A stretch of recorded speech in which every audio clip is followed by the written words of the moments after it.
hokey pokey.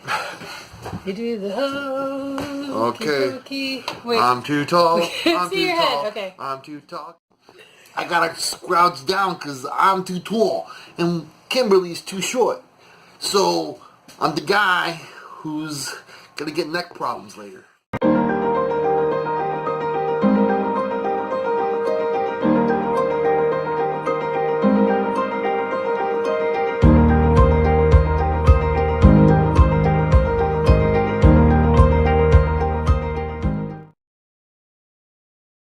Hi everybody, this is Nerds Gone Tiny, and this is Kimberly, and I am Rahul, and this evening, there are no kids in the house. They went to the movies with Grandma, so we went to go eat Indian food, and we decided to cap off the night, because we don't actually know what time they're coming back, with some ice cream. Wait, it's upside down. Nada Moo. Nada. No moo, no cow. Get it? It means it has no cow in it. Yay! It's Espanol. I picked, and it's starting to melt, I picked cookies and cream. And I picked maple. Which is gluten pecan free too, which is kind of cool. Which is gluten free, because gluten free and dairy free, which is, I'm lactose intolerant. So this is going to help us out. So even though he doesn't claim the vegan status, he is still dairy free. So.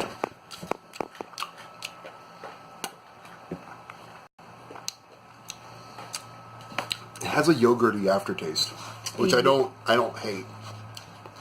I don't hate it. Yogurt? Yeah. Oh.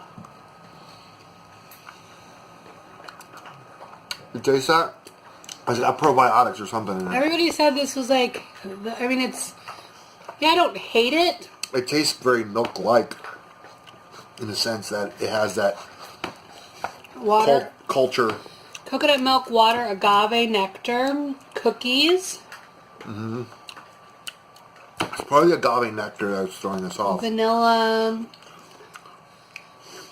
Tapioca solids. Inulin. Isn't that a yogurty thing? Mm-hmm. Locust bean, natural flavor, and coconut. Maybe it's the inulin. Am I saying that right? Inulin. N-U-I-N-U-L-U. Dyslexia. I-N-U-L-I-N. She has it's clinical. I can say that she can literally say it because I can make fun of dyslexic people because I too am dyslexic. And you have 2 dyslexic children. We have 2 dyslexic kids, which are awesome. They're creative and intelligent. We don't know if the third one is. Yeah, she can't read. She's 5. Mm-hmm. So. I don't hate it. I don't hate it either. But kind of the texture, no, maybe because it's like thawed out. It's almost like flavored whipped cream. Mm. Like it's very light. Yeah, I don't hate it. So, there you go. Nada Moo.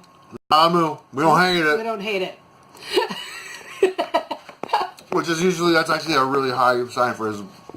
This is actually really good. Yeah, I like the texture. It's light. You can't go wrong with pecans.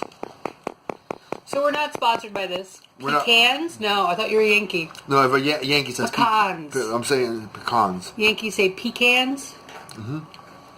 Mm-hmm. We're not sponsored.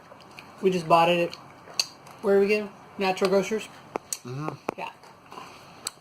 Am I shaking the screen? Although, I think we're shaking the screen. Although, Nada Moo people, if you want to send us a case of it, we got a lot of kids. Just saying. So. Not for the kids. So, dude. For me. So, we want a mukbang? Here, Vader, you want some? No. Don't feed it to him. There's no chocolate in it, but still. There's no chocolate in it. It's okay. Don't feed the dog ice cream. No. Well, I have something to talk about if you don't want to talk about it. What are we talking about? So there's some essentials that you're shaking it. They're required for a nerdy tiny house. If you're a nerd... Don't touch the table. Oh, wait. I can't touch the table. I'm shaking it. It's like an earthquake. So, essentials to make your tiny house nerdy? Mm-hmm. Is that what you want to talk about? the essentials that make a tiny house nerdy. Do you want to talk about that or no? I don't know. Let's see where you go with this, and I'll add on what I have, if I have anything. So, just because you live in a tiny house doesn't mean you have to give up on your hobbies, whether it be role-playing games or video games or movies. So for any of you that have seen that follow us on Instagram, our TV setup, we have a 70-inch TV, so it's pretty big. 60. 60? Is it 60? It used to be 70. I have to give up my 70-inch for the tiny house. Sacrifices. There's more problems. And so that's mounted to the wall, so that doesn't take up any space. And then we have... Hi, Vader. I'm not giving you any ice cream. And then the video game systems are mounted onto the wall as well. And we use... we found on Amazon something called You Hide It. And we're able to mount all of the video game systems on the wall, as well as the controllers. So it doesn't take up any space. We don't have to have any furniture, you know, any of that. So that was really helpful in our quest for nerdiness. I'm an art nerd, so I like to do crafts and stuff. We all kind of like to do crafts. No, you're not getting there. So we have the IKEA table that every tiny house has if you don't build one yourself. It's the gate leg one, and it's got really deep drawers, which are nice. They're probably like pretty awesome. And so we keep all of our crafts and stuff in there. We also have digitized much of our book collection. And also I've digitized most of my nerdy book collection, meaning comic books and a lot of my role-playing games that have PDF copies of. But what about board games? Well, board games are a little harder. I've kept my favorite ones, and I will add to them if I find another new favorite one. But in general, I've kept it down. I've kind of condensed my board game collection. And one of the ways I've done that is by choosing to keep card games instead of proper board games. There are board games like Gloom and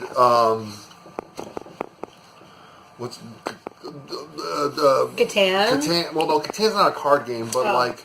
Some of them we put into like little plastic boxes. So we took, because a lot of times if it's got, unless it has a game board, if it just has pieces and cards and stuff, it'll be bigger in the box. Don't show everybody Vader's junk. Hey ladies, if you're looking for a good time. No.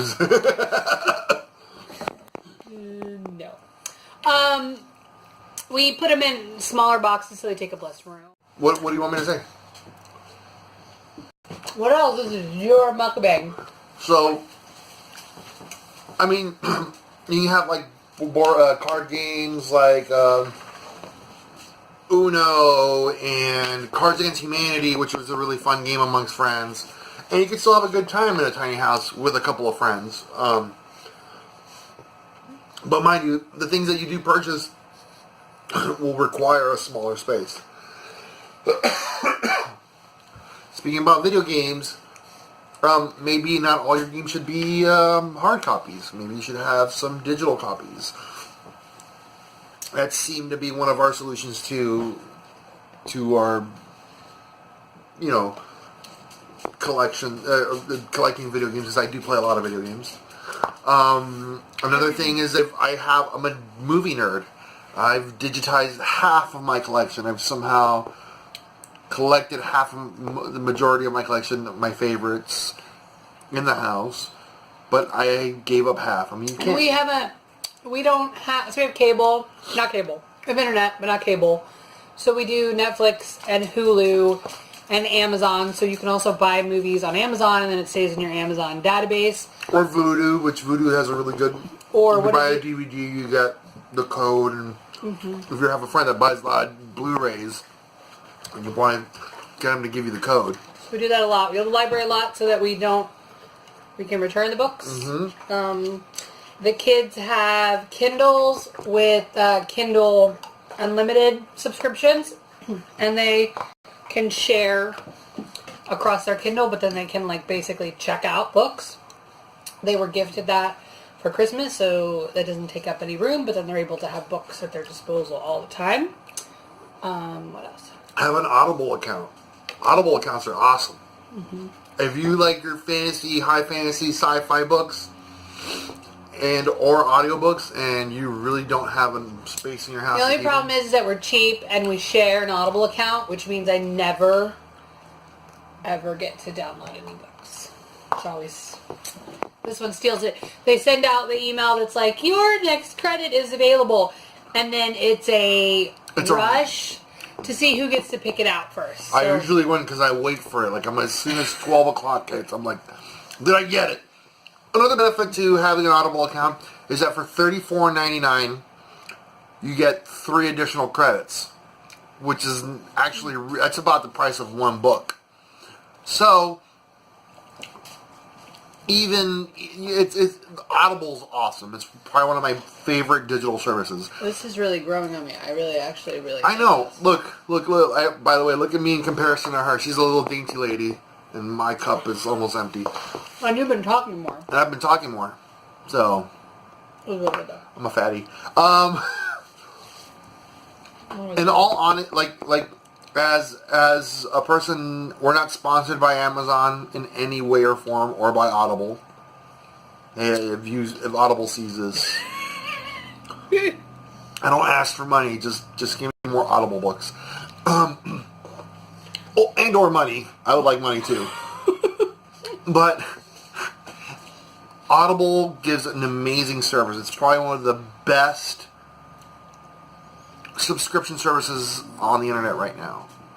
They give you one book. I mean, if you know how to pick a book, you're going to pick up, I like to pick 30 to 40 hour books. Well, and Audible is good for us for a couple of reasons. Well, lots of tiny housers do Audibles, especially if they're driving a lot. It's great for if you're in the car and you obviously can't read while you're in the car.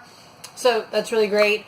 I work in front of a computer doing a lot of spreadsheets. So when he's working, he listens to them. The kids, especially if it's like something for school, if they have to read a novel, what we'll do is we will get the paper version and try to make sure that they match, and then they'll have the Audible book as well, and they'll listen to it at the same time because it helps with their reading comprehension. If they hear it being read while they're reading it, it's a dyslexia thing. So we do that a lot for the kids as well, is that they'll have the book and do that. The Amazon ecosystem is actually a pretty solid ecosystem for a tiny houser. It provides you with books. Amazon Prime has a pretty good deal with music. It doesn't have everything like Spotify does. But it's still pretty decent. You can still listen. We have an Echo. No? It's not an Echo. It's a tap. A tap. So it uses less energy and isn't always trying to tap into the internet. So you hit it and then you ask it a question. She's kind of dumb though. Like you can't she's great for music. The kids love her for music. Be careful, it's getting in. It's great for music. The kids listen to music. They will ask you jokes occasionally, stuff like that. She's kind of dumb. Otherwise, though, you get a lot of. Well, they get used to a certain person talking to them. So I'd be interested to know. If you have a 5-year-old talking to your Alexa all the time, and she speaks gobbledygook, and Alexa gets used to the gobbledygook, and then you, as an adult, try to speak proper English. She's basically like a drunk little child going, "Frozen, frozen, frozen." Or she'll go, "Alexa, let me tell you a story that's happened." And then the Saturday we were ponies, and so that happens all the time. To some degree, Alexa is River's best friend. But I digress. And Alexa goes, "I don't understand what you're talking about." Get a lot of that.